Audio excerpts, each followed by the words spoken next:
नमस्कार जी, मैं आपका अपना कुलदीप अवस्थी। आप देख रहे हैं बेजोड़ रत्न चैनल। आज बात करते हैं एक घोटाले की, जिसे कोयला घोटाला नाम से जाना जाता है। कोल गेट स्कैम भी नाम उसका है। भारत के सबसे बड़े घोटालों में से एक था वह। यह घोटाला 2004 से 2009 के बीच डॉक्टर मनमोहन सिंह सरकार के दौरान सामने आया। इसमें कोयले की खदानों के अनियमित आवंटन का आरोप लगा और इस घोटाले ने भारतीय राजनीति, नौकरशाही और कॉर्पोरेट सेक्टर की सांठगांठ को उजागर कर दिया। अब बात करते हैं घोटाले की पृष्ठभूमि पर। भारत में कोयले की खदानें केंद्र सरकार के अंतर्गत आती हैं। कोयला ऊर्जा और उद्योग के लिए आवश्यक होता है, इसलिए सरकार कोयला ब्लॉक्स का आवंटन कंपनियों को करती है।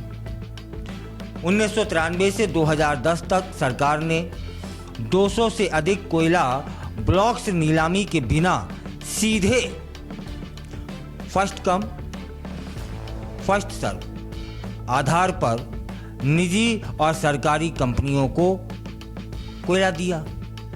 यह प्रक्रिया पारदर्शी नहीं थी और आरोप लगे कि इसमें भ्रष्टाचार और पक्षपात हुआ है।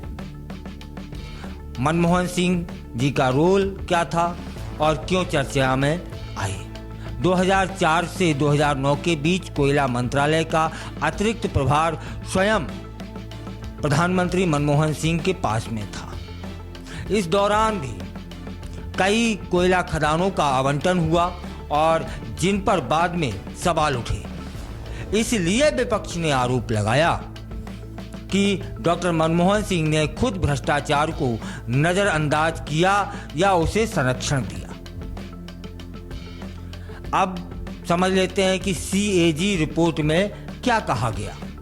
2012 के कैग की रिपोर्ट संसद में पेश हुई।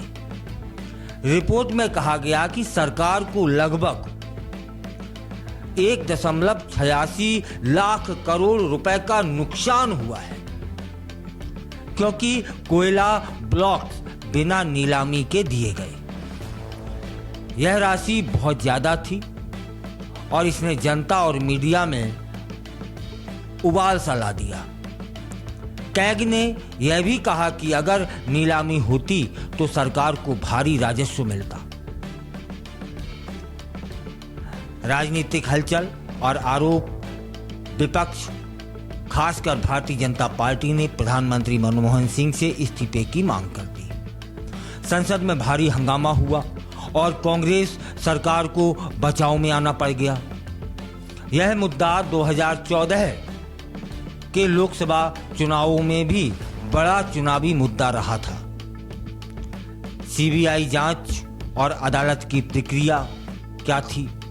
सुप्रीम कोर्ट के आदेश पर CBI ने जांच शुरू की और कई FIR दर्ज हुई।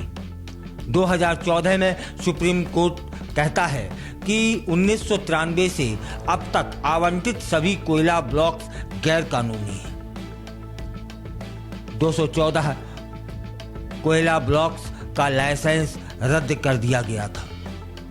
डॉक्टर मनमोहन सिंह को लेकर कानूनी प्रक्रिया 2015 में एक मामले में CBI ने मनमोहन सिंह को गवाह के तौर पर बुलाया।